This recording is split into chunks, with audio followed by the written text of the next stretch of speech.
base your diet in that direction and you get a diversity of foods, the vast majority of your nutrient needs are going to be met, and you're going to slash your risk of all sorts of diseases. And there are specific things in a plant-based diet that drive different functions. So depending on what type of cancer that you're talking about, you may want to double down on certain things. Second thing, look at your everyday use items. And this could be from hair care products, skin care products, switching from an antiperspirant to a natural deodorant, huge benefit. Another very simple litmus test, like I said, I look for the word fragrance. And if I see that on a product, or scent, or parfum, if we're being beautiful and French and fancy, which they'll often list it as, I'll also put that product right back. The number one thing that helped me the most was journaling. Start a gratitude journal. I cannot stress that enough. Just sit and journal, and that is the best form of meditation. I think that the most immediate opportunity is to just bring more awareness to your day. What are you thinking? What are you doing? Why are you making the choices that you're making? Without judging, criticizing, or even trying to change them at first. It's just starting to bring awareness. Well, the first thing you have to recognize is this. The conscious mind by its function is creative. It's got wishes and desires. Anything you want to wish and desire, that can come from the conscious mind and you can manifest. I believe it's very important for anyone on whatever journey they're on. They've been diagnosed with cancer. They're dealing with a massive disease. In my opinion, if you sit and meditate on this thought, your best chance of making it, of overcoming, of healing, is you have got to learn how to be true to yourself. Looking at your fears as an opportunity to grow and thrive. The idea that genes turn on and off by themselves is a complete fabrication. It's not true at all. The number one toxin in the room is emotional trauma. It's kind of hard to escape life without trauma. They were going to call it a magic bullet, a biological response modifier, they called it. We've got them. Welcome to this special bonus episode of the Conquering Cancer docuseries. I'm your host, Nathan Crane, and this bonus episode is a little different format from all the other 9 episodes we've shared so far during this documentary series. Instead of going in depth into a single topic, our series experts will be sharing just the nuts and bolts or their best tips for their respective area of expertise. You could also think of it as a kind of a Cliff's Notes, or what I call the anti-cancer blueprint, the how-to, the stuff, how to make this real in your life. So no matter what you want to call it, you'll definitely want to have your notepad and pen ready, or make sure to purchase and own this entire series so you have access to the transcripts and can read them again and again, because this episode will be jam-packed with takeaways that you can implement immediately in your life for cancer prevention and cancer healing. So let's dive right in, and I'll see you on the other side. I'd love if you'd take just a couple of minutes and, if we were to kind of wrap this plant-based approach, the things you've learned, many of the things you've learned over the years in your own research and experience, into a blueprint, like a basic foundational blueprint for people when it comes to, the healthiest diet that they could be on, what would that blueprint basically look like? So the top factors in a healthy diet are what you don't eat and what you do eat, right? So we're going to eat less sugar, less processed foods in general, and less animal products, especially when they come from factory farms. And we're going to eat more whole plant foods, especially vegetables and legumes, as well as whole grains, fruits, nuts, and seeds. And when you base your diet in that direction, and you get a diversity of foods, the vast majority of your nutrient needs are going to be met, and you're going to slash your risk of all sorts of diseases. And, some things are better for one thing or another. Some foods are better for fighting stomach cancer. Others are better for fighting, lung cancer or breast cancer. But the cumulative is that when you eat a broad range of whole plant foods, you set your body up to have the nutrients that it needs to thrive. And the core message I want to deliver here is that your body was meant to thrive. It was exquisitely designed to function beautifully and to work exquisitely and fabulously. to respond to ailments, to detoxify, to be resourceful, to recover from injury, and to give you the vitality and the energy and the mental clarity that you need to love your life, to serve big, and to be well. And when you feed your body the right foods and you bring down your level of stress and you bring more love and vitality into your life and you move your body and exercise and you do what you were born to do, essentially, by living with a sense of purpose, you create the conditions for radiant health. And that is what you deserve. So if you were to create an anti-cancer diet blueprint for people, if you were to kind of break it down into like what are the most proven anti-cancer, anti-inflammatory, anti-disease foods in particular, what are those foods and what would that look like in somebody's life? What would that kind of dietary blueprint look like? Well, at the risk of stating the obvious, it would be made of whole plant foods by and large. The calories would come from starches in general, roots and grains, etc. Lots of sweet potatoes and whole grains. And non-glutinous ones if people are concerned about gluten, of quinoa, millet, buckwheat, etc. There'd be the protein would come from legumes, well-cooked legumes. Let's deal with the lectin thing. I mean, first of all, legumes are a gift to humanity's nutrition here. There's such beautiful protein, complete protein available in every bean, pea, chickpea, lentil. And they really provide a tremendous amount of vitality for us. Yes, there may be lectins, these carbohydrates on the surface that stick to protein, but they're destroyed by heat. Nobody eats raw beans, I would hope. And as long as the beans are cooked, they're either boiled or pressure cooked or steamed. So they're so soft that you can squish them between your fingers, which is the consistency that all legumes should be at before you eat them. The lectins are essentially negligible at that point, and they essentially disappear. And so that whole idea about the lectins on the legumes is just so silly. Ungrounded fear. So it'd be lots of starches, lots of legumes, and the vitamins and minerals comes from the colorful fruits and vegetables. So you have a big salad every day with a nice dark green, romaine lettuce and any dark green will do, and all the colorful carrots and radishes and various garden vegetables there. And fruits certainly have a place, and the citrus fruits I think are especially valuable. I have a navel orange every day, but most of the other fruits are absolutely fine. I don't know of any that I would, well, maybe too much coconut from the saturated fat, but other than that. So this kind of diet, we can go through meals there, but breakfast with oatmeal and berries on it with some oat milk works just fine. It's what I had this morning. Now, lunches and dinners, again, a big salad, twice a day is even better. Some starch, some sweet potato or a veggie burger, bowl of bean chili, some lentil stew, etc., and some steamed green and yellow veggies, some kale, some carrots, etc. And you can do it in any international cuisine. You can do Mexican chilies and Asian curries and Oriental stir fries. And there's no end of the wonderful ways you can prepare these. And in many of them, the spices that you use are anti-cancer in and of themselves. So by and large, it's not surprising, especially if you raise a child on a plant-based diet. Their incidence of getting cancers are really small because they've not been bathing their cells with carcinogens. On the contrary, they've been bathing their cells with stabilizing nutrients. And so they're far less likely to develop cancers as they grow up. So it's the diet I eat, and so far, no sign of cancer. I'm 74, and I feel like I did when I was 40. I don't feel much different.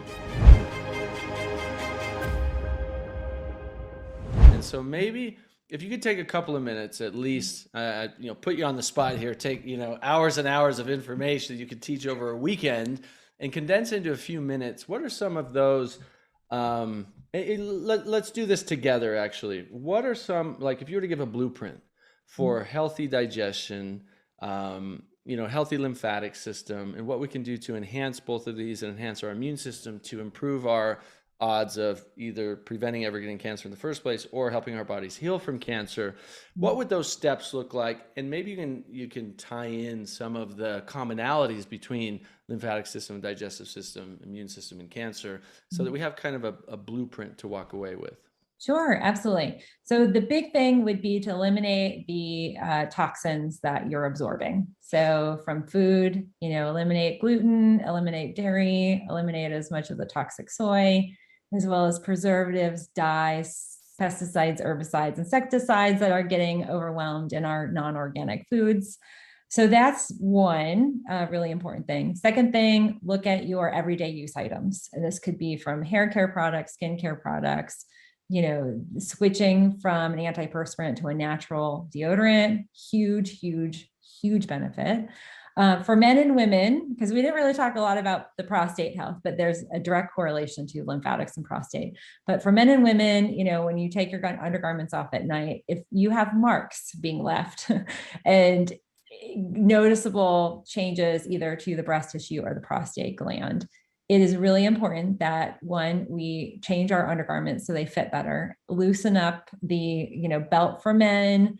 For women, switch to a wire-free bra that's actually fitting you properly.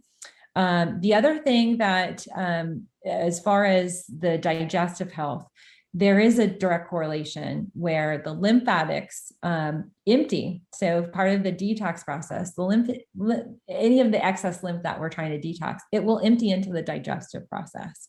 And one of the things that I find is when I work with patients and we're motivating their lymphatics, we can actually flush this excess fluid right into the digestive process, eliminating constipative states. Like, it sounds really wild, but all this fluid, it's going to flush sweat, urine, or through the bowel movement.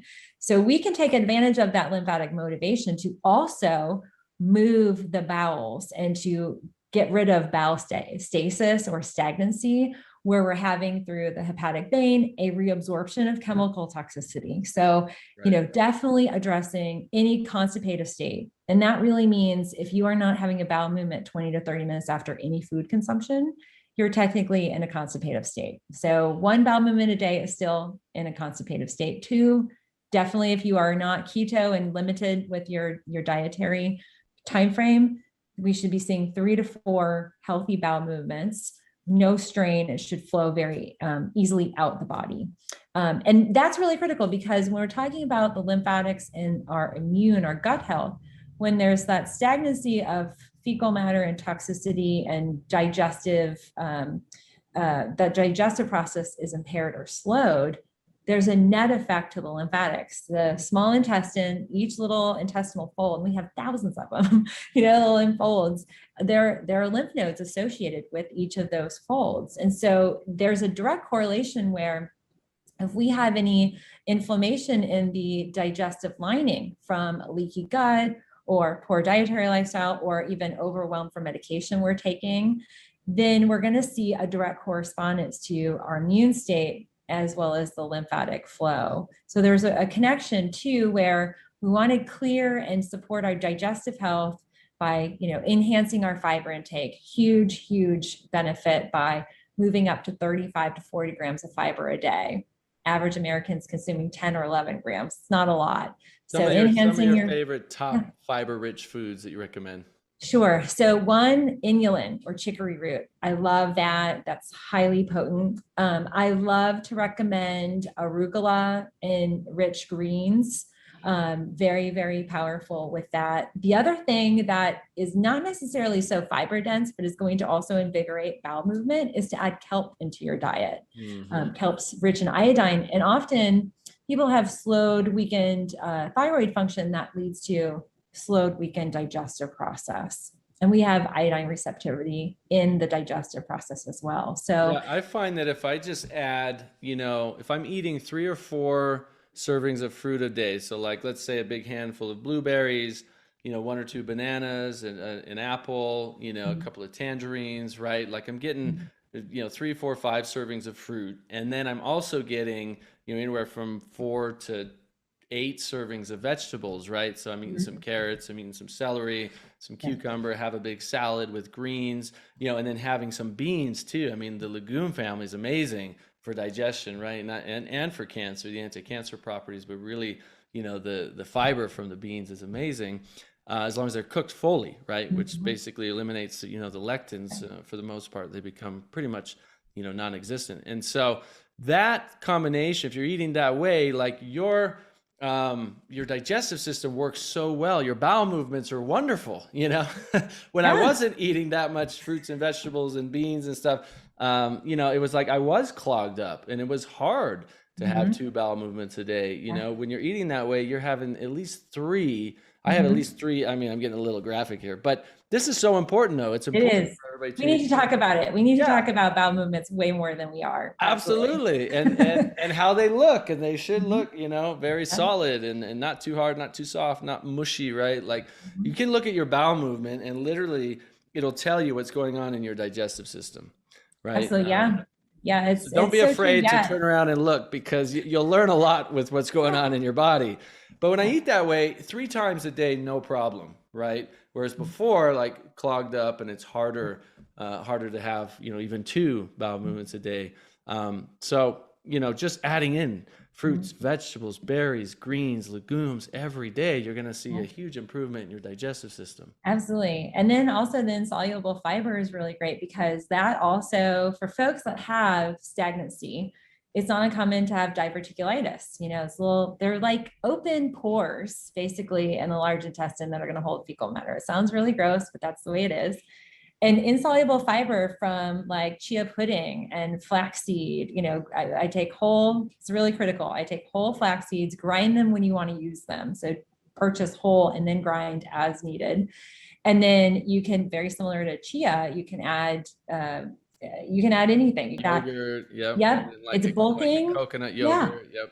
Absolutely. Yeah. You can make it, you definitely needs a lot of liquid, but it's bulking. And when it is going through that process, it's scrubbing, and it's actually an exfoliator. So a lot of us women and men are using exfoliators on our skin. We need to do the same in the digestive process, because that also supports the lymphatic system. If we have a wound or an area of inflammation, diverticuli, or any, leaky gut related, microvilli inflammation, we're going to have an impaired lymphatic system and an impaired immune response.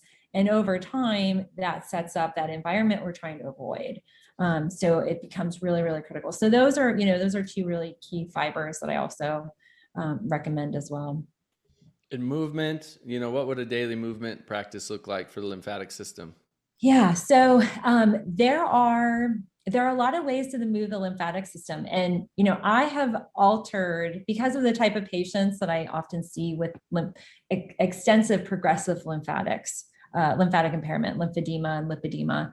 I've created all these altered options. And so, one of my favorites is getting in a water source. So pool, swimming at the ocean, lake, really, really critical. Even if we have a garden tub, even being in that and moving your legs in a water, we don't have to, and I really try and tell people, we don't have to complicate this. We can be very simple with that motion. The other big thing is, because of our sedentary lifestyles, a lot of people are sitting, and the nature of that constriction from the torso to the legs, the groin, the lymphatics, there's a ton of lymphatics in the groin, and they move up towards the belly button. And so we want to make sure people are sitting, are moving around, taking breaks, and moving the lymphatics.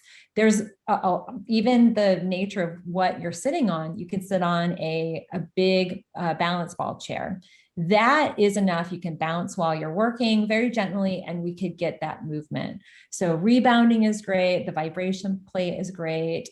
Folks that might be more concerned about fluid that they're retaining or have early staging, or any diagnosis of edema or lymphedema, compression therapy is really critical. So they're great compression socks people can wear when you're working out, really also help support that flow if there's an area of the body that's not moving as well. And then another, basic one, and everybody can do this, is diaphragmatic breathing. So the breath itself can pump the lymphatics. When we get into a really strong practice of breathing deeply, it's very much in that kind of transcendental and kundalini type of yoga where we can get the flow moving. You can be paralyzed and still move your lymphatics with that type of technique. Wow, that's incredible. You learn so many new things about the power of breath all the time. I read a book recently and it was called Breath, I think, or Breathe. Really good book, and all the science of the breath and the history of breath and all the incredible benefits of breathing and the different breathing practices, right? And knowing that it can, help flush your lymphatic system at the same time. You can, activate your immune system, downregulate your sympathetic nervous system just by deep, slow, diaphragmatic breathing, right? There's so many benefits to breath. You mentioned earlier in the interview two herbs that you recommend daily would be ginger, like a ginger tea, and add some turmeric in there that can help to, activate a lymphatic response. Absolutely. Yes. Those are the easiest, most prolific. People are already often cooking with those and just really concentrate those into a liquid. Extremely powerful.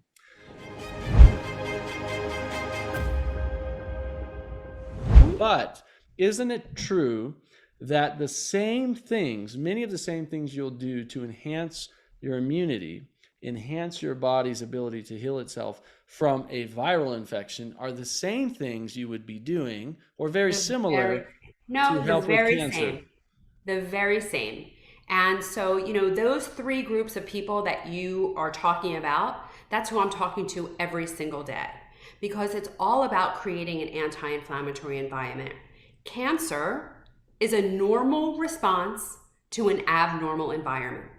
There's something about the microenvironment in whatever organ we're talking about that is saying to those cells, you're not safe. They go into survival mode. That's what's happening.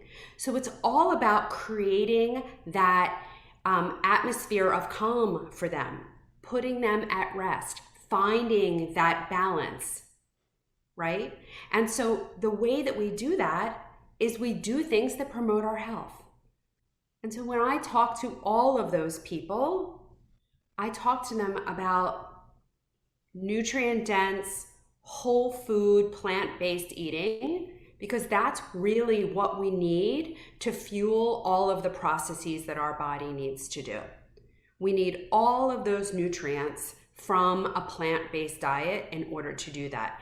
And there are specific things in a plant-based diet that drive different functions. So depending on what type of cancer that you're talking about, you may want to double down on certain things, like the leafy greens, like the cruciferous, like mushrooms, like the onion family, like the brassicas, like garlic, that kind of thing. So you may be thinking about structuring your diet, your everyday diet, around those and just enhancing that with all the other colors. So really eating the rainbow is the anti-cancer diet, right? That is what is going to nourish your body and give it what it needs. But your body also needs other sources of nourishment, right? So we take in our nourishment as food, but there are lots and lots of other things that nourish us, right? We're nourished by our spirituality. We're nourished by our relationships, by our connections with one another. We're nourished by a purpose-driven life. We're nourished by proper movement. And that is really key for people, because movement staves off depression, makes us stronger, increases our cardiovascular capability. It lowers blood pressure, it lowers blood sugar. It does so many things in our body. So it's so very important for prevention, for treatment, for disease reversal, right? And then it's also about stress and stress management and how you are perceiving the world around you and the meaning that you're giving to it, right? Because we all have stress and the stress isn't going anywhere. But the only meaning that stress has is that meaning that you give it, that you assign to it, that you allow it to have. And there are techniques that you can build, that you can load up in your toolbox to help you to manage those things, to dismiss those things, to allow you to decide what comes in and what meaning that has when it comes in. And so working along those lines and really building a good toolbox there is super important. And then our environment. And in as much as we can control it, getting rid of those toxins that surround us, and you're never going to be able to get rid of all of them, right? It's impossible in this world. I think the average child is born with 250 chemicals in their cord blood. So, you know, we're already starting off behind the 8 ball, but you can do better.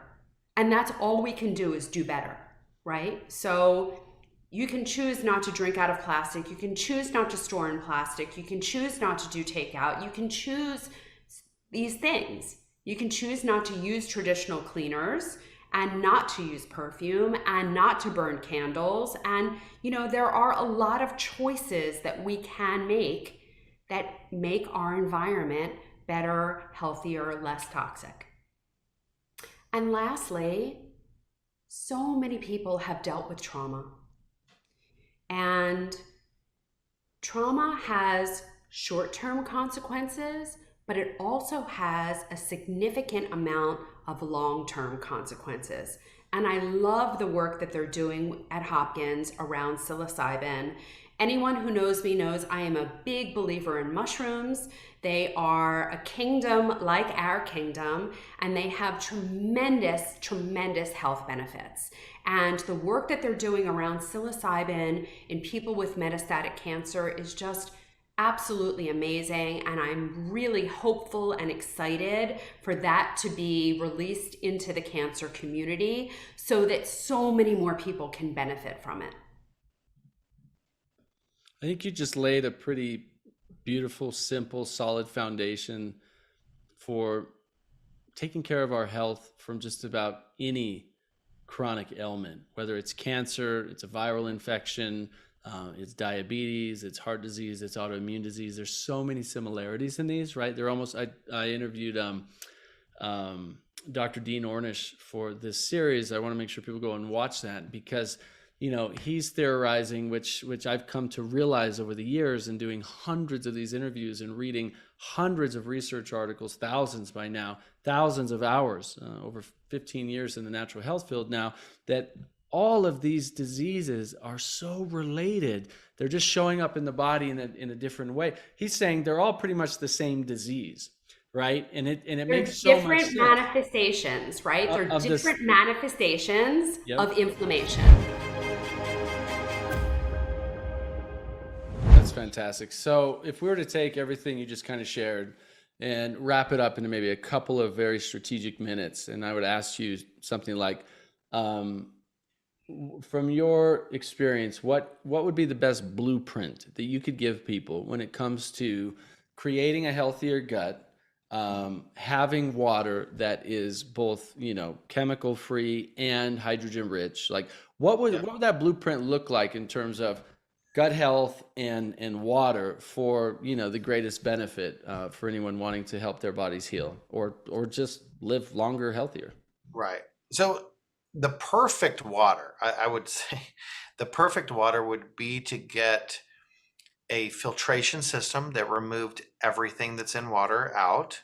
The only one I know is reverse osmosis. Distilled water is pretty good, but some chemicals can change phase and they can go back into the water. So reverse osmosis for me and everything I've studied is still the best, but not a reverse osmosis system with a tank, because those have rubber bladders in them and you can have black mold grow in them. You really need to get a tankless RO system. I developed one for that reason, that it makes RO water 1.2 liters a minute so that you don't have to ever wait for water and you don't ever to have it literally sitting there in that tank. It makes it when you need it, and it is 95 to 99% rejection. So I would say extremely good filtration. And for me, I like reverse osmosis. After that, I think it's critical to have hydrogen gas in your water. And there's really no way to get it other than getting a system like what I developed that puts hydrogen in the water, which will repair the gut and will increase mitochondrial function, increase brain function, lower your oxidative stress and inflammation and joint issues. I can't tell you how people talk about their joint issues are gone. And people that don't want to be fatigued, they don't want to get tired in the afternoon, they won't anymore. People that are athletes, doesn't matter if they're elite athletes or not, the water with hydrogen stops hydroxyl radicals. Hydroxyl radicals are what disrupts the mitochondrial function to produce ATP. So the reason you're tired in the afternoon is because you have oxygen radicals in the mitochondrial respiratory chain of your mitochondria. So you can't produce ATP like you're supposed to. We can help with that. Hydrogen reduces hydroxyl radical formation so that you can produce appropriate ATP. So there's a whole cascade of effects positively when you get hydrogen in the body, and it's a new life. It's a wonderful. So that would be your perfect water, is to have it filtered very, very well, and then have hydrogen in the water, and that alone will fix so many things. Again, what I said earlier, 1,104 studies showing therapeutic effects with over 200 human disease models. And the answer or the question is, why so many? Well, it's simply because the leading cause of disease is oxidative stress and inflammation. You can pick from hundreds of diseases. They're all available. It's oxidative stress and inflammation that causes them. And so if we reduce oxidative stress and inflammation, which is what hydrogen's natural role would be in the body, then you can live a fulfilling life. And that's my desire, is to educate people so that they can not only have proper water, but they can have proper life or health and wellness and what we call homeostasis. And so that's what hydrogen's going to do. You have oxidation and you have reduction in the body. Hydrogen performs reduction. Oxygen is an oxidizer. Hydrogen is a reducer of oxidation. Together, they create homeostasis. This is what we're supposed to have in the body, and be prepared for it to work. Again, thousands of studies. The FDA has given GRAS status, what means it's generally recognized as safe. And I mean, that's a no-brainer, right? If your body produces hydrogen, how can it be harmful? It should be no shock that with 1,104 studies, there's not one single negative that they have found. There's no contraindication. There's no age group that you can't drink hydrogen with water. Animals, we have veterinary hospitals that use it. I mean, there's just so much of a need to repair gut and to get rid of oxidative stress and inflammation. And then there's all kinds of other things. I mean, just last week, someone called me and said, I haven't had acid reflux since I started drinking it. I mean, that's amazing, right? If he's had acid reflux for 5 years and he's taking Tums, right? And now he doesn't have to. The day he started drinking water with hydrogen, now his body can produce hydrochloric acid properly. He doesn't have acid reflux. And they said, and by the way, my eyesight improved. Is that a thing? And I said, yeah, absolutely. It's a thing. So what we really need to understand is hydrogen is supposed to be in your body. And when you don't have it in your body, you're going to have issues. You're going to have problems. It's a matter of time. And so this is an easy way where you can use water as a vehicle to get hydrogen gas into the body. And that's what we do. Yeah, that's fantastic. And we talked quite a bit earlier as well as creating that hospitable environment for the healthy bacteria to produce hydrogen as well, which is having enough plant fiber in your diet every day, and then cleaning the water, as you talked about, and then adding some hydrogen back in. You may see just incredible long-term benefits. So, Paul, thank you so much for taking the time.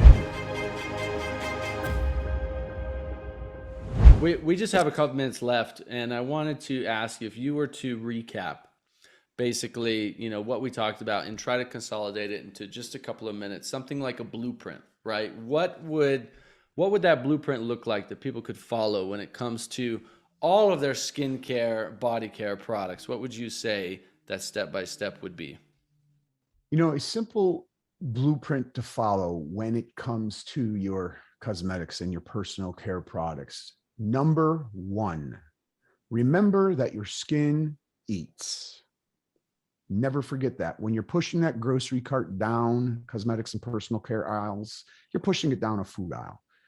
Your skin consumes that. So have the same conscientiousness that you have or ought to have, for the foods you put inside of your mouth.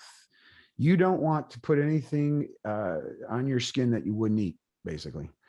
Number two, well, how do you take that knowledge and apply it to this world where there are tens, if not more, of thousands of products out there to choose from? First and foremost, the biggest cheat that I know of today, so to speak, is look for USDA certified organic products. Look up your own state. If you live here in the United States, your state may well also have its own standards, depending on which state you're in. Some of them are pretty good. Independent certifications. Of course, you also want to look for non-GMO as well, by the way. If you live in other countries, many other countries have those as well. EcoCert, like I said, is prominent in Europe and elsewhere. And it's kind of the equivalent of USDA certified. Do turn, if you don't see that or you're still questioning, indeed, turn that product around and look for these sciencey sounding names and things out there. And if there's only one of them, go ahead, use your cell phone and look it up to see what it is. But if there's 13 or 26 or 45 of these sciencey names, that should be a little clue, and put the product back down. Another very simple litmus test, like I said, I look for the word fragrance. And if I see that on a product or scent or parfum, if we're being, beautiful and French and fancy, which they'll often list as, I'll also put that product right back, So that's a very simple approach right there to choose your products. And again, some people are more and more are getting into doing it yourself. Cool way to do it too. I mean, to become a hobbyist almost, and make your own products in as much as you want to do that. But there are beautifully and excitingly so many USDA certified products coming out, whether it is anything you're feeding your skin, putting on your body in any way, shape, or form. More and more are coming out because this knowledge is spreading. Not easy for companies to do. I will tell you that because I have puritywoods.com and we do it, but it's doable. These companies can do it. So try to patronize those companies that have USDA certified, because one thing, those are clean ingredients that, some cases, they'll work for some and they won't work for others, but it's just like what you do anyway, with trying different products until you find the one. I found some great deodorants that I'm allegiant to now that are USDA certified organic. Another thing is this, for this blueprint, it's not a beautiful thing about what I'm bringing up here with cosmetics and personal care products is relative to other changes that have a monumental impact on our health and well-being. This one is pretty easy overall. Clear away these products, opt for far cleaner products. It's much easier to do that than if I was here talking to you about, you're sitting on the couch all day, day after day, and I'm telling you go exercise every day. That's a hard thing to do. It's necessary, it's important, but this is a low-hanging fruit change. However, I also do recognize everyone's on a budget. And some people's budgets are tighter than others. That's the reality of it, right? So what I always say to people is, think about how much that product sits on your skin and make a choice from that point outward. Meaning, shampoos can be full of, disgusting, toxic, synthetic ingredients. And I'm not advocating using those, but I'm saying you put them in your hair, you wash your hair, you rinse it out. Some residue certainly may remain. But if I have to choose between using, the junk toxins in a shampoo versus a deodorant, I will change my deodorant first to a USDA certified organic deodorant, because that is sitting in a sensitive area of my body all day long.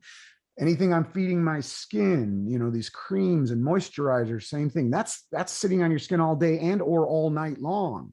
You don't want to do that. So if you have to choose between that and a shampoo because of budget, choose the one that, you're rubbing in and applying directly that sits there all day first. Change that one first as a final little tip for those who can't do the full sweep, as I call it, and change everything at one time. But those are some powerful tips right there, Nathan.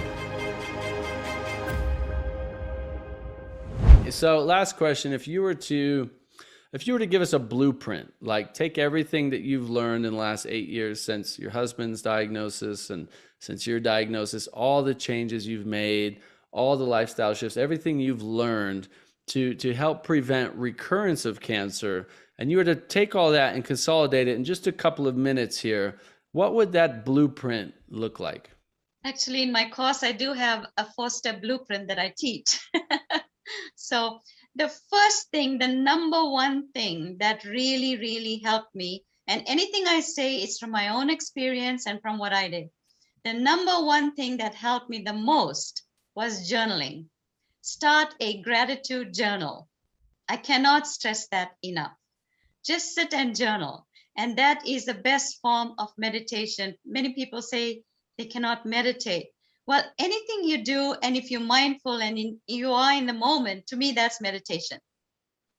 So start journaling. That's number one.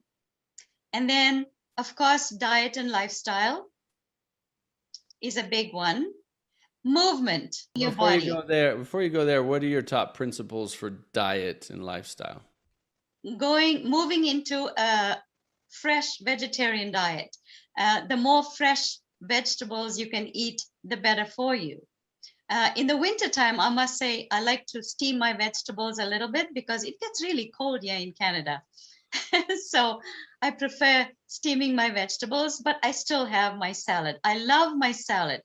To me, that's the meditation of my day, when I actually put my salad together every evening. I just love it because I think, okay, what's going in my salad today? What do I have that's different?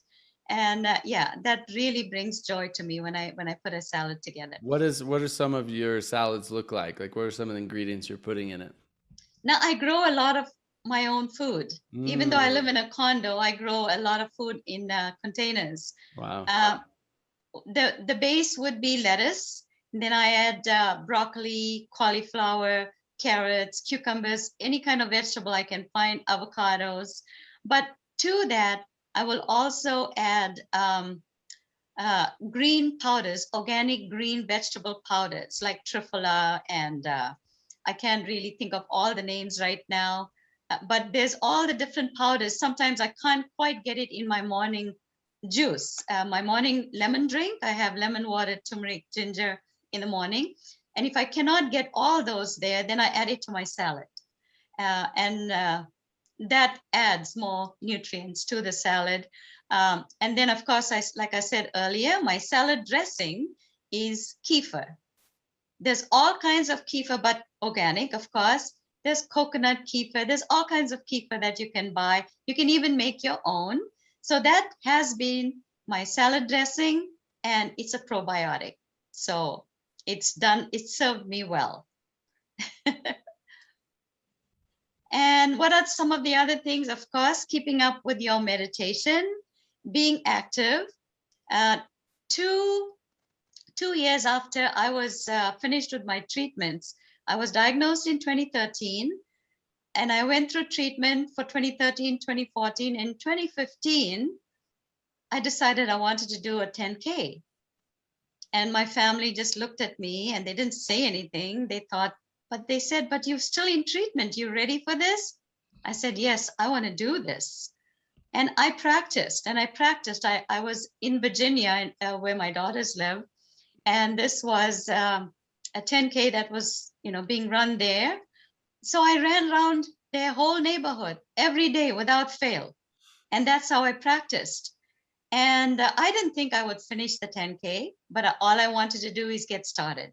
And if I didn't finish it, that was fine. To me, the important thing was to get started. So I did. And my 2 daughters and my son-in-law joined me. And I walked most of the way. I jogged some of the way. I just hobbled along. And, there were no signs to say, okay, how far am I? There were like 36,000 runners, in this 10K. And so I just went along and I finished. I went past that finish line. And then I just sat down and I bawled. I bawled, and my daughters came and joined me. I bawled, I cried because it was a sense of accomplishment for me. Yeah. Not because it was a competition or anything, but Right. I felt so good that I could still do that. That's so amazing. It's so amazing. I mean, Yes, Yeah, having those kinds of goals in your life that kind of give you something to work towards, to live towards, even as simple as something you think is, oh, running a 10K, right? But having those kinds of things that give us a little extra meaning, a little extra purpose, something to strive towards each day, not necessarily because I have to win it or I have to do this or that, but it gives you passion and purpose towards something that's good for you, your health, right? Those are the things that can help you get out of bed, to stay on track, to have that purpose, that magnetism pulling you towards that goal. I mean, talk about running. I mean, I was in a really depressed state. I was going through a massive business breakup. Business was getting shut down, was going through some major challenges in life, like all at the same time, huge financial struggle. And I had my wife and 2 kids that I'm supposed to take care of, and we're, going through these massive financial struggles, and I was depressed. And I remember sitting there, after about 2 weeks, like really depressed, didn't know I was depressed. And I thought, what is going on? And it just hit me. It was like, you're depressed. I was like, okay, that's good, because I know how to get out of depression. One of my early spiritual mentors said, look, the easiest way to get out of depression is to start moving your body, right? So I thought, all right, I'm just going to go out into nature and just start jogging, just start running, and I never really ran before in my life. Yes. And so I did that, and I started feeling better, after a little bit of jogging. I was like, okay, my mind's a little bit more clear. I'm not as depressed, right? And then I thought, you know what, I'm going to set a goal. And I set kind of a crazy goal. I said, I'm going to run an ultra marathon, 35 miles through the mountains, and really not much experience with running. There was a whole story that led to me deciding that, but it's for another time. But I set that goal. And what happened was, through that journey, it made me so much more connected to my body, got me out of depression quickly, because then I was running out in nature, 5-6 days a week, which was like, oh my gosh, you're releasing endorphins, getting sunshine, fresh air, right? Of course, anyone doing that's going to start feeling better, get out of depression. The body's going to feel better, more clear mind, right? But I remember crossing that finish line of that ultra marathon through the mountains, which was like, most of these guys are running for 10, 15 years. They're running 50 to 100 miles a week. I couldn't run more than like 30 miles a week. It was just like my body couldn't handle it, because I had been running such a short time. But I remember crossing that finish line, and my daughter ran up to me and hugged me and came across the finish line with me. And it was like, I just started in tears as well. Yes, because it was, I could feel that when you're saying that. I could feel that. Yeah, it was so powerful. I can relate to it because of like, for me, it was coming out of this really depressive state, this really challenging time in my life, this struggle, like, am I going to make it out of this? There's hundreds of thousands of dollars in debt. We had to let go of our house. Like, it was a huge, failure in a lot of ways. And crossing that finish line, like, gave me that confirmation that I can do anything, right?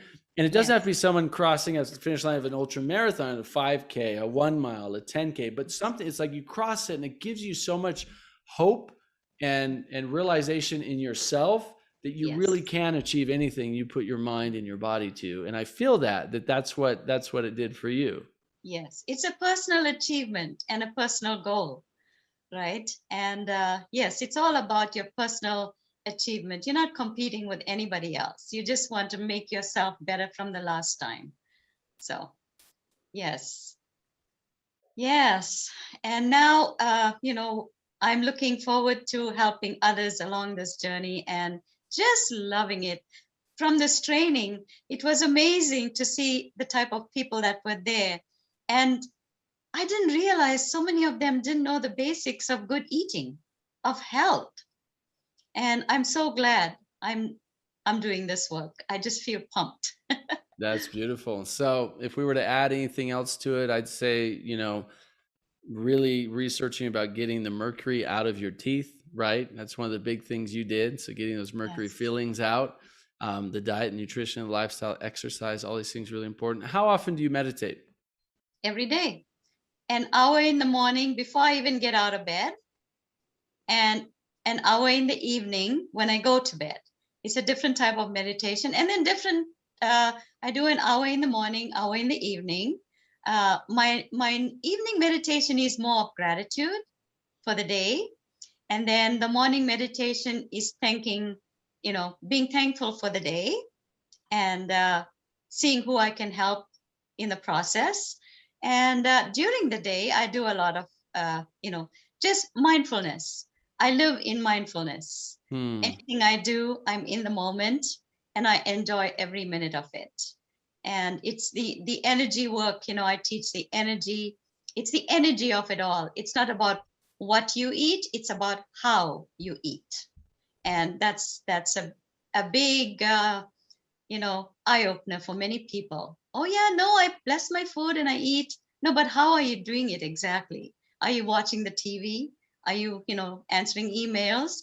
Or are you just taking every mouthful of food with that intention and feeling what it's doing for your body? Mindful eating at its best. Yeah, beautiful. And yeah, Sarah, thank you so much for taking the time, for sharing your journey. If you were to take everything we kind of spoke about today and we were to wrap it up into, consolidate it into a blueprint, if you will, a blueprint of kind of a few key steps that people could take to empower themselves with their beliefs, mentally, emotionally, psychologically, subconsciously, right? What would you say that blueprint would look like? What would those steps look like? Yeah, I think that the most immediate opportunity is to just bring more awareness to your day. What are you thinking? What are you doing? Why are you making the choices that you're making? Without judging, criticizing, or even trying to change them at first. It's just starting to bring awareness. Oh, I notice I tend to do this or that. And then as we bring awareness, then we can use tools and strategies like getting good sleep, like Qigong, like meditation, yoga, hypnotherapy, family constellation, all on and on and on. EMDR, we can use those types of modalities, tools, and therapies to then start working on the subconscious aspect as we're bringing conscious awareness to what's going on. So we're bringing conscious awareness to our habits, thoughts, beliefs, etc. We're practicing changing those. We're working on the subconscious aspect by using some of these other modalities. Something I didn't mention, but I would say start to slow everything down, even the way you talk. Right? The way you move, the way you behave. If you watch a monk or a meditator or a Qigong practitioner, there's a way of being that is kind of slow and methodical and gentle and soft, right? So we can start to bring that in, right? And as we start to do those things, it becomes easier to live in alignment with nature and with yourself. And there's, I'm sure, a lot of things on this program that have been mentioning, the supplements to take, the right diets to take, when to eat food, how much to exercise, when to exercise, all of these different things. Which therapeutic devices might I try? Which medicinal mushrooms might be really, really good for cancer, right? So then we can start to bring those things in that are in alignment in a much easier way. And we can start to look at, okay, I'm not living in alignment with nature because I'm inside with lights on at night, and right. So we start to examine all these things, right? So it's the conscious aspect, it's the subconscious aspect, and then it's bringing in the tools, looking at my life and seeing how I am in alignment with nature or out of alignment with nature and myself. So I think those are really the distilled version of what to do.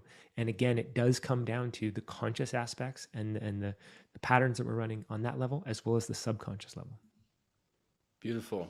Yeah, that's a great, I think, nice kind of consolidation of everything there. And it's step by step, right? It's take one thing at a time. Focus in your life in which area that you feel is could be most impactful for you. If you're not meditating, maybe it's starting a meditation practice, right? If you don't have a yoga or Qigong practice, maybe it's going to some classes and learning it, experimenting, experiencing it, right? If it's you haven't done much emotional healing work, it's maybe trying some of these modalities that Jason just mentioned, right? And really get deeper. Or you have been doing it, and maybe you need to go deeper and try something else, right? Maybe you've been doing talk therapy for 20 years and you've had a little bit of success, but not much. Maybe try hypnotherapy, right? Try a different form of, transpersonal psychology is incredible, right? A lot of these, there's different tools and resources that we can use and implement. If your diet's doing okay, but that's where you need to improve the most, well, really dive deep into that, right? There's so many things we can do, but to not be overwhelmed, it's to pick one thing, really own it, own it so it becomes a part of your life, a new habit that supports you in your health and healing, and then the next, and then the next, and then the next. Yeah, everything's in process, right? The development of cancer is a process. The healing of that cancer is a process, right? Growing up, getting older, relationships, in and out, everything's in process. So trying to kind of honor that process and the improvements that we're making for ourselves is also in process. And we can continue to go deeper, right? All the things that you mentioned have medicine in them, right? So you try this therapy and there's medicine there. And then you bring in this one and there's some therapy there. Maybe you try some rolfing, right? Which really works on the fascia. There's medicine in that. And then there's massage. You can do all these acupuncture instead of trying to look for the one thing that you need to do to heal. Right. Start to bring in this idea that, oh, here's medicine over here and there's medicine there. And if I go walk out in nature and barefoot, there's a little bit of medicine in that. Right? So there's medicine in all these different things. How can we cultivate as many of those behaviors, thoughts, ideas, beliefs, and ways of being into our life?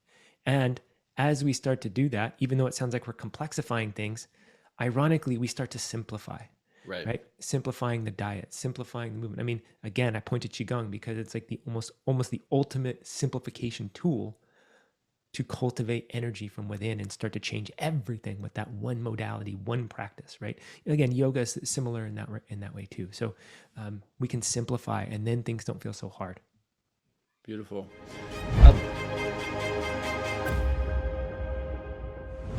The most incredible thing when we're diagnosed, we feel all of a sudden like we're alone. Nobody can do this journey but us, which is true. And yet, again, the hero's or heroine's journey is to start where you're at. So if you're angry, you could, for example, and this is basically algorithms, and you'll find out for yourself if it works. You just ask for the highest good, and you could say something like, I release anger number 1, I release anger number 2, I release anger number 3, and then you keep counting. And if you hit the anger that's locked in your unconscious, you don't even have to know what it is, which is the beauty of this. You'll find that it gets really heavy, or you yawn, or you forget that 15 comes after 14. You just keep counting, and you get to 100. I've counted to 1,000 with some things, and you'll find that you feel lighter and lighter and lighter. And when you're done, you just go, oh, I just released that. And this represents your conscious mind, unconscious mind, and you're giving it up to spirit, God, healing, whatever it is. We don't have to know. Or I forgive myself for behaving as if nice people don't get angry. For example, if there's a lot of stored anger. And you can, like you're a chef, you're creating your own recipe for how you will feel better. And it's visceral. You'll feel better or you won't feel better. It's quite remarkable. And so I've done this for 40 years. Sometimes you don't even need to address the trauma. You can say, okay, now I know something happened in my childhood. Like today I talked to somebody and I said, so what happened when you were between 3 and 4 years old? And there was a stop and an immediate blurt. What happened? And, there was a sibling and another sibling back to back, and this kid felt abandoned. So grew up thinking that mom didn't care about them because she was discarded because the new baby came and then a second baby came. Now that, as an adult, seems like no big deal. It's part of growing up. Each person has a certain, how can I say it, pathway that will bring us to freedom. And the thing that's the hardest for us to accept is the thing that brings us to freedom. I had to accept that I was angry. I had to accept that I was controlling. I had to accept that I was totally self-contained. I didn't trust anybody. And in my hurt, I went to karate, which actually I got drab kicking and screaming to that particular judo class, but 7 years later, that helped me face my fear of being hurt physically. And then I got over that. And then my fear was, it's easier to be hurt physically than it is to be hurt emotionally. I'm never going to do that again. And that's the barking dog and the elephant. It wants to stop us from being free. And if we have any goal in life, I would say all of us have it at some level, is to be free, to be ourselves. There's only one us. but we're taught to be everything else. What our parents want us to be, what our teachers want us to be. How can I be a straight A student so I'm accepted to Harvard? But do you really want to go to Harvard, or is it because your brother went to Harvard? So these things are simple. I release judgment, number one. Number two, number three, you can do it in the shower. You can do it in the toilet. You can do it while you're taking a walk. You can do it while you're cooking, chopping vegetables, and each time you take a baby step, you're creating momentum.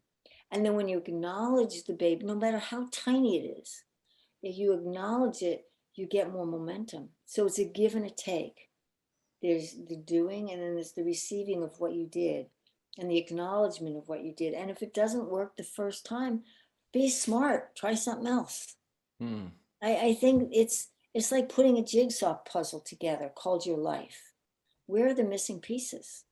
It may take you a while to find it, but by God, what an incredible, incredible tapestry you'll discover when you use this as an adventure rather than a sentence. And for those that are recently diagnosed, you'll probably be annoyed at what I'm talking about, because there is a natural process, because there's the hurt, there's the negative, the things that are installed at birth are negative. Oh my God, this is terrible.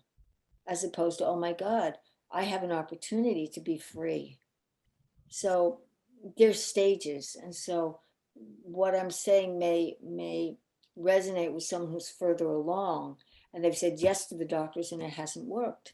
And in the very beginning, they didn't trust what the doctor said, but after all, they're the doctor. But they're not in your body, you're in your body. And the discipleship or the discipline, which is to be turning inward to the wise one that breathes you, it knows what your purpose is. If you can share with everyone a sample of a practice that people might be able to get to experience it a little bit, something they could do every day at home on their own, and then obviously we can share with everyone who wants to go deeper some of your top resources where people could get even more experience with the practice. Sure. Well, you can visit YouTube. I have lots of videos there. And of course, you can visit springforestqigong.com. And we have many classes and courses there. And today I'm going to show you this one movement, which is can help to release a lot of tension, stresses in the shoulders, and sinuses, lungs. Now we're getting into the fall right now, so lots of people easily have congestion in the lungs. So these movements can help you to balance the energy in the lungs, so that you can have a better breath, and so it can help to stop the seasonal allergies. If you have a shoulder pain, neck pain, and so of course asthma and some other bigger challenges, if you have, this movement is going to help you. And well, I will do an easy one with you, right? So do one with the sitting. So I'm going to turn my body aside so that you can see me from the other angle, and so then you see this movement better. Okay. So this way. Okay. Can you see me? Can you see me well? Okay, let's do it this way. Okay, that's good. So what you put your hands on your laps, okay, and straight up. You have a chair, and just like mine, or lower back. That's better. And so you straight up your neck, your back, and then so you lift up your chin and stretch your chin forward, visualizing you are scooping an egg with your chin and connect the egg to your neck, and then you lift it up towards the ceiling and hold the neck straight and lean back a little bit. Try to feel a little bit pulling sensation in the upper chest, the shoulders, and the upper back. Just a little teeny pulling sensation. Drop your shoulders, keep your shoulders dropped. And hold it there for like a couple seconds, and then you repeat. Do it slowly. Now, you lift that head up towards the ceiling and lean back. Now you coordinate with the breath. Inhale, you stretch forward. Slowly continue to inhale. And then after you have the egg connecting to your neck, and then exhale, lift the egg up to the ceiling, and then lean back. Hold 1 or 2 seconds. Then you repeat. Inhale again.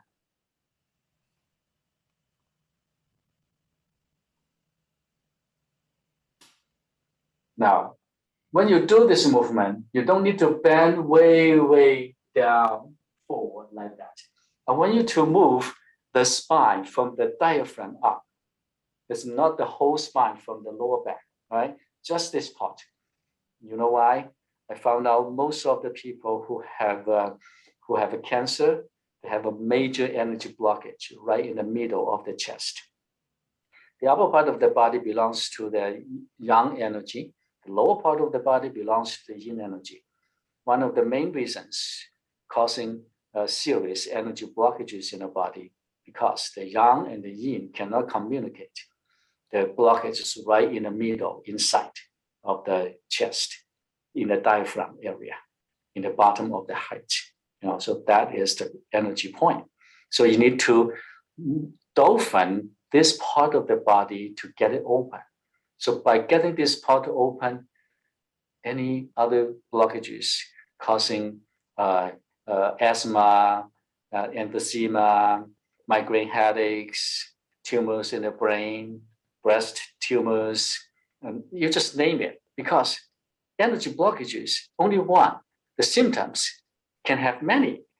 For some people might have asthma, for some people might have a migraine headache, for some people might have a breast tumor, but once you open this energy blockage, all the symptoms can go away.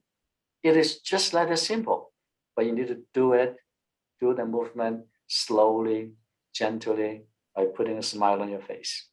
All right, now let's do it again.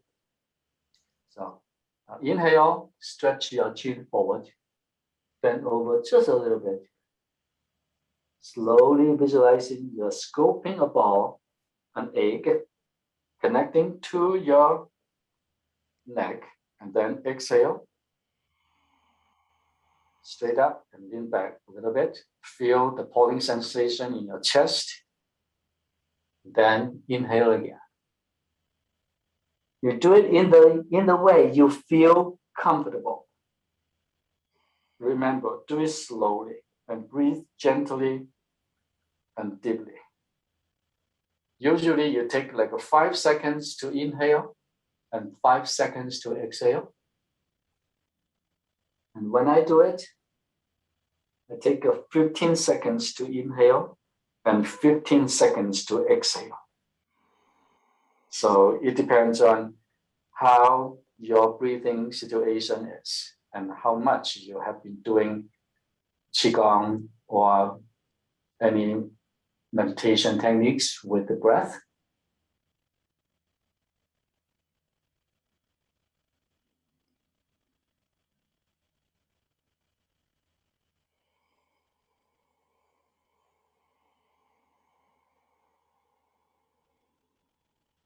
Okay, feel that teeny, gentle pulling sensation in your shoulders, in your upper chest.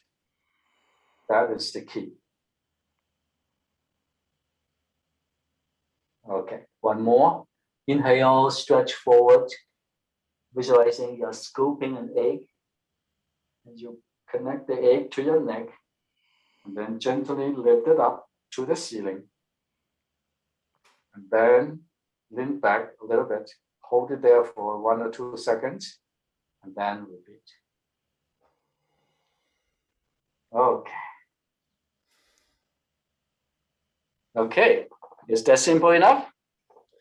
Very simple. Yeah. Yeah. So one day, one of my clients said, "Oh, this is a spring in the springtime, running nose, itchy eyes, and sneeze all the time, and just can't focus at all in the working." I say, "Well, do this." And so at the very beginning, the first 2 minutes, it's like, "Oh no, I cannot do it. I cannot do it." Well, keep doing it. Keep doing it. So 2 3 days later, he called me back. "Well, thank you so much." So that allergy is completely gone. And now it's 3 times a day, and he is doing it. And each time 5 minutes. I think that you have 5 minutes, right? So people line up for the coffee for half an hour, and so 5 minutes for yourself. And I think that is worth it. That's the best investment to me. What are some other ways to go in and really help to reprogram the subconscious mind to our benefit, for healing, for vitality, for basically distributing the right chemical composition in the blood that activates the expression of our longevity genes, right? Genes associated with longevity and health and healing. Yeah. Well, the first thing you have to recognize is this: the conscious mind by its function is creative. It's got wishes and desires. Anything you want to wish and desire, that can come from the conscious mind, and you can manifest it. Subconscious mind is the habit mind.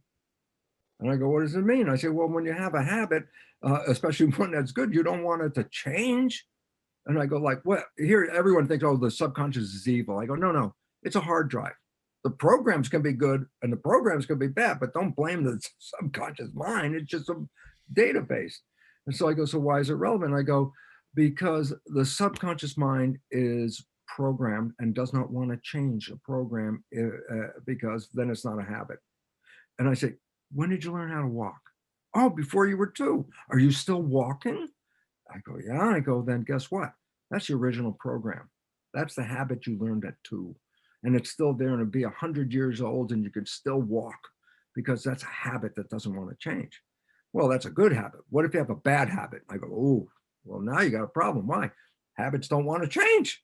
So I said, well, how can you change them? And I go, aha, 3 fundamental ways that you have control to change the subconscious. Actually, there's 4 that will change the subconscious, but number 4 is not really in your control.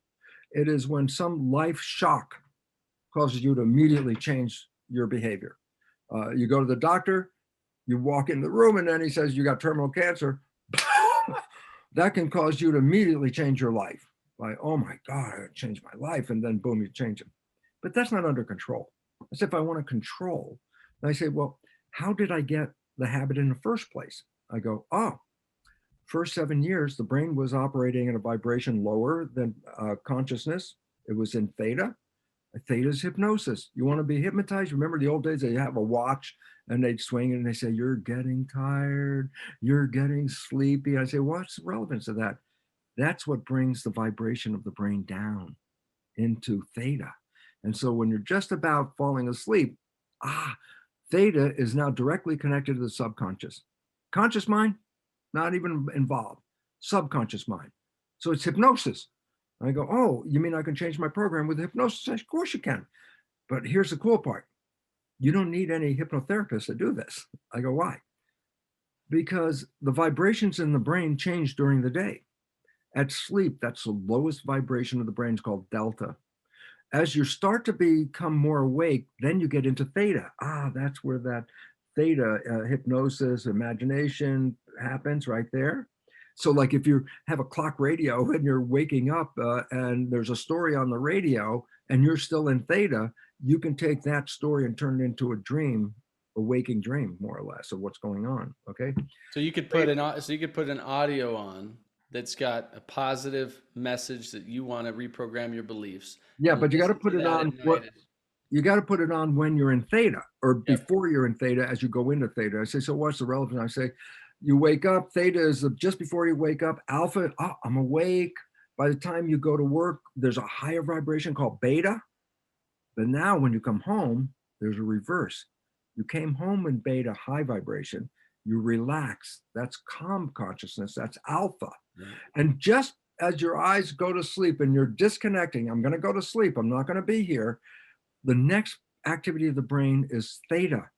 Alpha goes into theta. So I said, if you put earphones on at night as you're going to bed, and you put a program, as you said, of something you want to be true in your life, you put it on. And while you're still awake in alpha, you might hear some of the program. But the moment you fall asleep, the conscious mind's not even hearing anything on that program. You're in delta now, yeah. But no, you're in theta. Theta. There's a brief theta period. Yep. So whatever is playing through the earphones is not going into the conscious mind. It's going straight into the subconscious mind. Right. It's self-hypnosis. That's what it is. Okay. So playing the program every night and repeating it will ultimately reprogram the subconscious without you being consciously aware of anything other than you went to sleep. But after age 6, as we mentioned, theta is not the main way of getting a program. Theta after age 6 is repetition, practice. It's what I say. So there's the old new age thing saying, fake it till you make it. I go, what does that mean? I say, okay, my life sucks. I'm angry every day and I want to be happy. So I say, then what do? I say all day long, any moment you can remember, any moment you say to yourself, I am happy. I am happy. No matter how miserable you are, you repeat, I am happy. Why? After age 7, repetition is what creates a habit.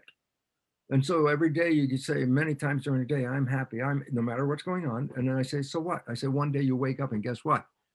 The subconscious has downloaded that now for a number of days. Guess what? You wake up, I'm already happy before I even say anything because I've made a habit out of it. That's the second way of changing. Okay. The third way is new. Third way is so necessary because what necessity is the mother of invention. Humans have a necessity to change their behavior right now because their behavior is causing the problems in this world. We're creating them. Okay. And so we're being called upon to change our behavior. And necessity is the mother of invention, invented a new type of psychology called energy psychology. I go, what the hell is that? I go, it's a psychology that's based on super learning. Okay, what the hell is that? I go, maybe you've seen somebody read a book by moving their fingers down the page, just like that, just as fast as they did that. I don't care how many words were on that page. If you move your finger down like that, your subconscious mind, the supercomputer, will read every word on that page. You can sit in a bookstore for 5 minutes and read a book by just turning the page, going like that, turning the page, going like that.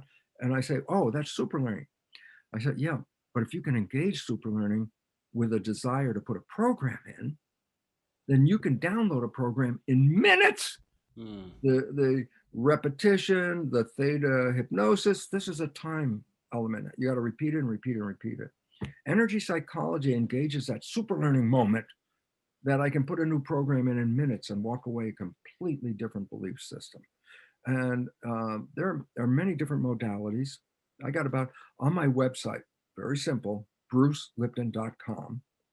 I have about 25 or more modalities of energy psychology, little intro paragraph, read through, find one you like and try it because you can change the program. Now let's go back 1 minute and say, how do I know what my programs are? And then we go back and I say, 95% of your life is your program. So just look at your life. Where are you struggling?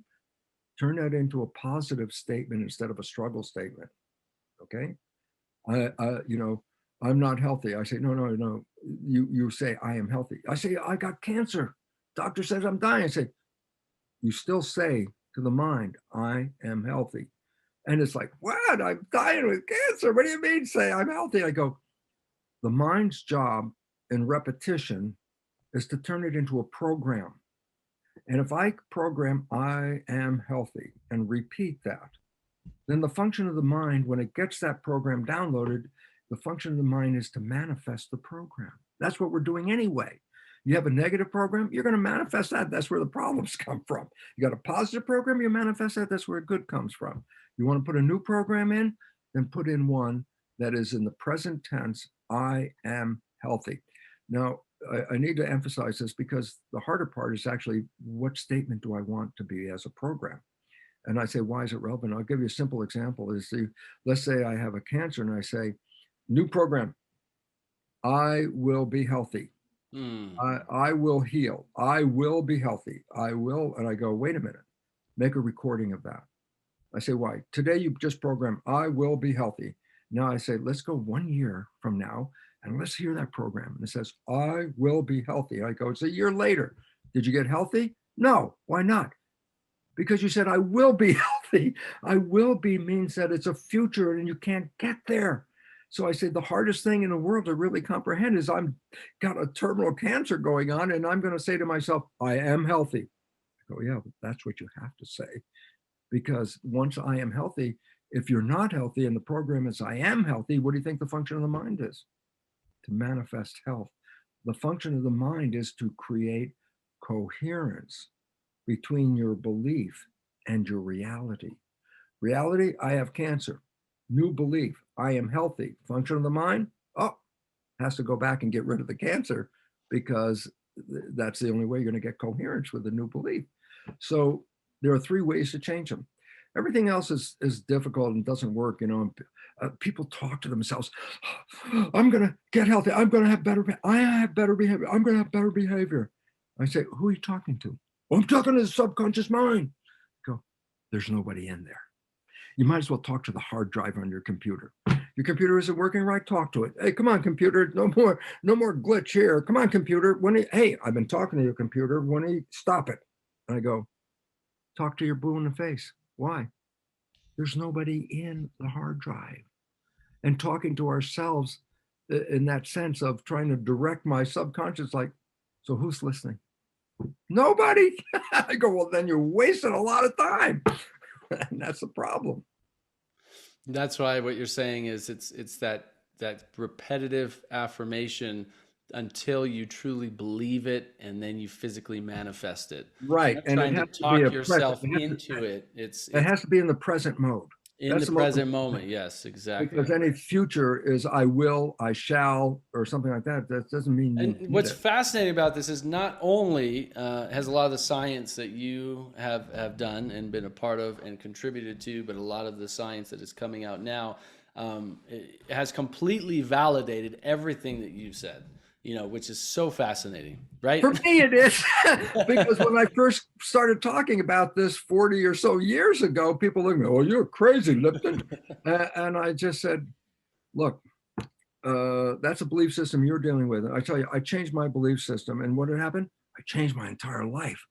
I mean, to write a book on the honeymoon effect when I couldn't get a relationship going for the first 50 years of my life because I was programmed in my family by my father's behavior, which I then use, and that was crap behavior. And I'm using it without even knowing I'm using it.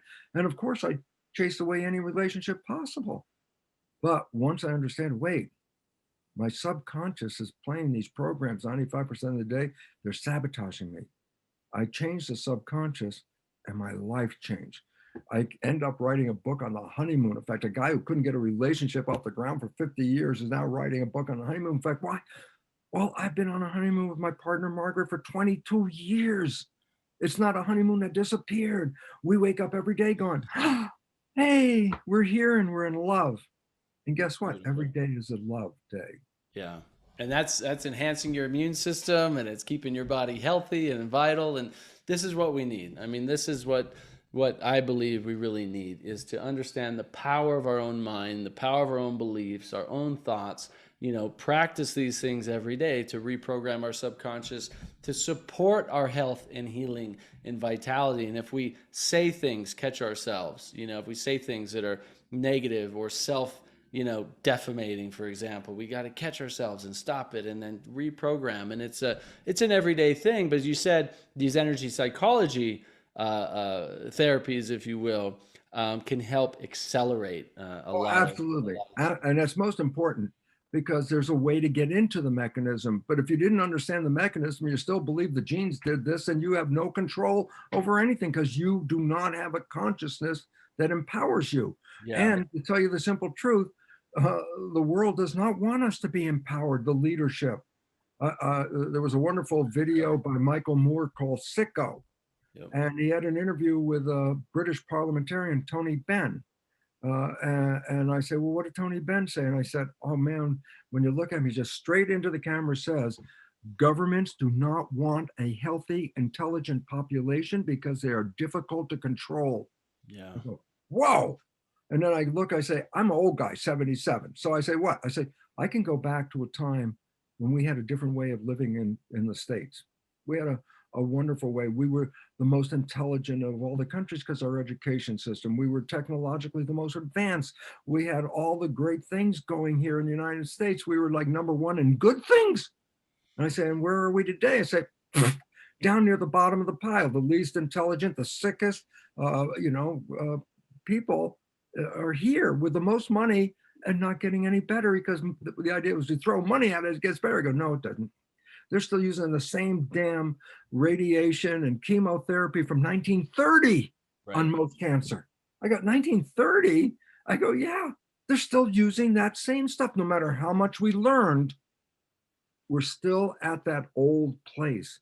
Kill the cells. I go, the cells were just doing what we're told to do. Change the authority to have your authority tell your cells a different story. And then we have a different life. I love your approach of saying, look, I'm not going to eat that stuff all the time. I'm not going to eat ice cream every day and load my body with processed sugar. I'm not going to go out to fast food restaurants and eat all the time. But if I do something like that once in a while, I'm going to enjoy it. I'm going to appreciate it. I'm not going to get judgmental and blame myself. And then I'm going to stick to, a more nutritious diet that I know is going to help my body heal. I think that mindset piece is so, so important. And I love that you really, hammer on that. I have to say, you are the third or fourth person now that I've met who was diagnosed and actually with stage 3 or stage 4, who did a lot of the natural, holistic, or integrative therapies, who reversed cancer in a short time, a year to 2 years. And then cancer came back again, and often with a vengeance. And the exact same story, did everything again, really focus on the nutritional, the diet, the lifestyle, the exercise, all those things, but ask the same question you did. What is this here to teach me? What do I still need to learn? And I'm serious, this is the third or fourth person now that I've met that the missing piece was the deeper mental emotional healing piece, the mindset piece. And for these other people that I've met, it was adding in an hour of meditation every morning, an hour of meditation every evening, really diving into different aspects of mental emotional healing, evox therapy, past life therapies, hypnosis, all kinds of things that led them to that mental emotional state of peace, well-being, gratitude, and then boom, the cancer went away for good. So, there's a pattern there, there's a pattern there that I think is incredibly important for people to take away here is you don't have to wait for cancer to come back again. Let's say if you do end up reversing it, right? Take this as the golden nugget of everything here, the mind, the emotions, the mental emotional state should be number one. It's your belief systems. It's the going inside. For me, it was in terms of just, overcoming all of my chronic health challenges and trauma and, homelessness at a young age and all the guilt and shame and blame I had from all of that. Practicing meditation daily, hours, sometimes a day, led me to eventually just practicing meditation all the time throughout the day, right? Yes. 2 minutes here, 5 minutes here, standing in line at the bank, standing in line at the grocery store, right? Just breathing and being in peace, not letting my mind wander and run and be crazy and think about negative things. It's just, now it's become a daily practice of everywhere I go, trying to be in that present moment, right? And it sounds like that's how you are now, right? Or you have been for quite a while, which I think is a key takeaway here for people. You don't have to sit for 8 hours a day in meditation, right? It becomes a part of your life, and that's and actually, so wouldn't that empowering. make sense that the most effective kind of practices would be the ones that are integrated into living? Exactly. Like I don't want to sit for 8 hours. I mean, I don't. I'm here to experience things. Like, I want to play pickleball. I want to have sex. I want to coach my kid in basketball. I want to work with my youngest who's in football right now, and he's got all this fear around being tackled and hit. I want to support him. I want to show up emotionally. I want to serve all my clients in my loan business and deliver world-class service and show them that, these excuses that these loan officers and lenders are constantly giving, that, oh, we got to delay the closing, and, I'm sorry I didn't get back to you, and we haven't communicated. I want to show the world. I want to show people. I want them to experience that you don't have to settle. Too many people are settling for things that they have decided in their own head that that's all there is. I'm like, the universe is vast. It's large. It's big. More than likely, there is another possibility that you haven't thought of. There is another option. There is something that you're about to run into. There's going to be a person that you're going to get connected to. But here's the thing, Nathan. I truly believe one of the biggest challenges we face as human beings is how much we demand to have certainty. We chase it. We demand it. We want it. In fact, it's what leads to the most foolish of decisions, is because I or you or us or the human race, for the most part, doesn't seem to be okay with not knowing how it's all going to go. And the more I became not only okay with the unknown, but fascinated by it, excited about it, the more life just flowed. It doesn't mean I don't have challenges. It doesn't mean I never have an argument with my spouse. It doesn't mean I don't face difficulty. It doesn't mean everything just happens without any effort or consciousness or determination on my part. It just means, I say this all the time. I adopted this. It's my original thought, I think, although there may never be one. But I say all the time, things work out for those who are okay with how things work out. So people say, are you ever afraid of getting cancer again? And I say, I don't think about it. And they go, but what if it comes? I'll navigate it. Here's what I know. If I lose my spouse tonight, I'll navigate it. If one of my kids get killed in a car wreck, I'll navigate it. If I get faced with cancer again, I'll navigate it. If I get in an accident and lose both my legs, I'll navigate it.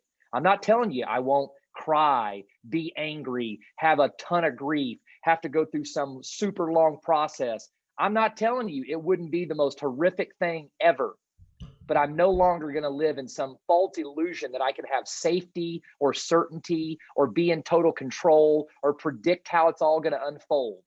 What I hold on to every second of every day that I'm breathing is that somehow, some way, I know deep, deep, deep, deep, deep down within me, I am enough. And I could navigate the worst of worst things if it happens to come my way. And I don't want to have to, but I don't get a say so in that. So in the meantime, I'm not facing that stuff. So why give it second thought? I'm going to be engaged. I'm going to be present. I'm going to be grateful. I'm going to live in awe and wonder like a child. And at whatever point, another piece of difficulty or a challenge may come my way. It may not, but if it does, I'm going to go right back to, Ryan, you're enough. You can navigate this. Let wisdom flow. Take it one step at a time, and you'll get wherever you need to go. And at the end of the day, instead of certainty, isn't that what we're really all after?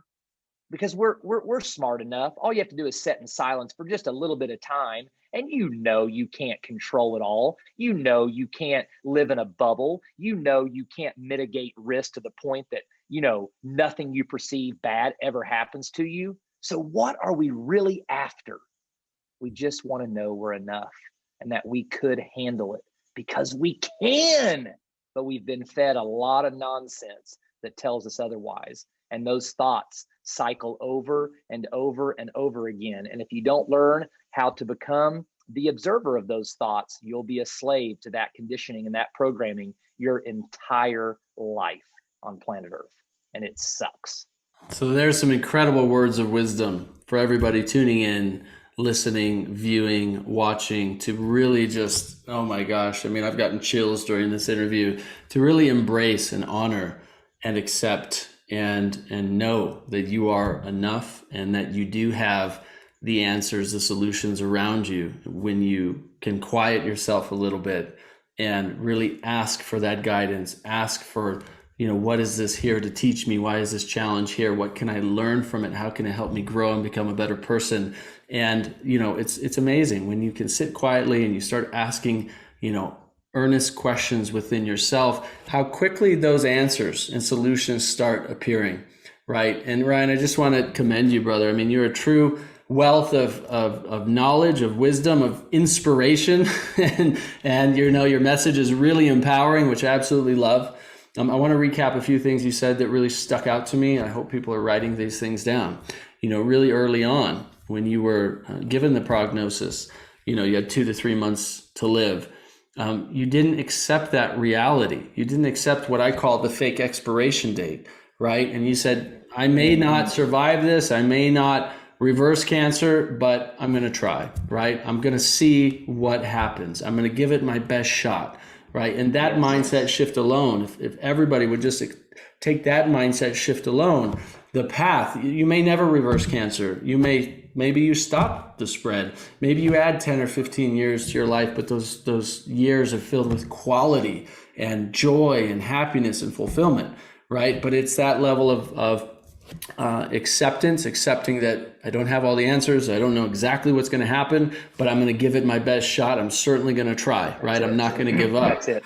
And then also looking for all your other solutions, right? You didn't go right in and just do, all right, we're just going to do surgery and chemotherapy and radiation and just dive right in and not look. I mean, you explored all kinds of other options, all kinds of alternatives, all kinds, and here in the Conquering Cancer series, we're all about an integrative approach. If that's what's right for you, if surgery is what's right for you, go for it. If chemotherapy is right for you, go for it. But educate yourself first. Don't choose any of these options out of fear. Educate yourself about all your options, right? Natural, holistic, ancient, modern, technological, integrative, conventional, whatever it is. Educate yourself first before you choose anything, and then choose that from that space of empowerment and education instead of fear, right? And then you don't want to make a decision because you're looking for a guarantee. You actually are being invited to practice trusting yourself and saying, this is what I'm leaning towards. I'll never know for sure, but this is what I feel the most strongest about or the best about. And I accept whatever results come from it. Because I used to tell my wife, Caroline, I want your support. I want your input. But if at any point something you recommend does not resonate with me, I can't do it. Because if I have any shot of making it, I have to learn how to be true to myself. I have no other chance of making it.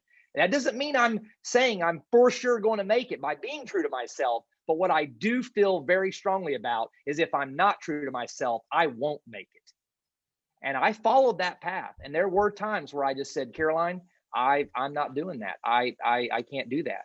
I had been deathly afraid of certain foods, and I had to overcome a food phobia to be able to, change my diet and all that. And I was approached with, I think it's the Budwig diet that involves cottage cheese. And the first time I smelt and looked at cottage cheese, for whatever reason, I just knew right then, like, I can't overcome that. Like that is going to be more than I can do. And I just remember saying, if that's the only protocol that can save my life, then so be it, because I'm just not able at this point. But there's a lot of other things I'm willing and able to do. And thankfully, she bought into that. And then she just supported me in the direction that I was willing to go. And there were still challenging aspects to other protocols that I did. But I find so often that what people really don't realize, and I have figured this out, I am a people pleaser. That's what I had been trained to do. And at some point in my cancer journey, Nathan, I began to have the awareness that I had said yes over 1,000 times in my 35 years on the planet when I really wanted to say no. And my soul had been dying for a really long time and my body was just catching up, and they just couldn't take that anymore. And so it was very important, and I believe it's very important for anyone on whatever journey they're on. They've been diagnosed with cancer, they're dealing with a massive disease.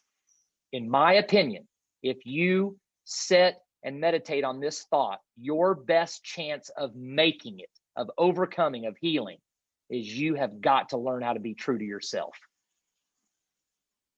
So powerful. Well, I think that's the message right there. We want to end our time together. So that's a wrap, folks. Thank you so much for being a part of this Conquering Cancer docuseries and coming along for the ride over these past 10 episodes. The thousands of comments and feedback and emails we've received of how much this has positively impacted and inspired so many of you has really touched our hearts. And we're so grateful for you being a part of this and sharing with us in this journey. And I look forward to continuing to stay in touch and serve you with more inspiring and helpful resources like this in the future. Be well. I'll talk to you soon.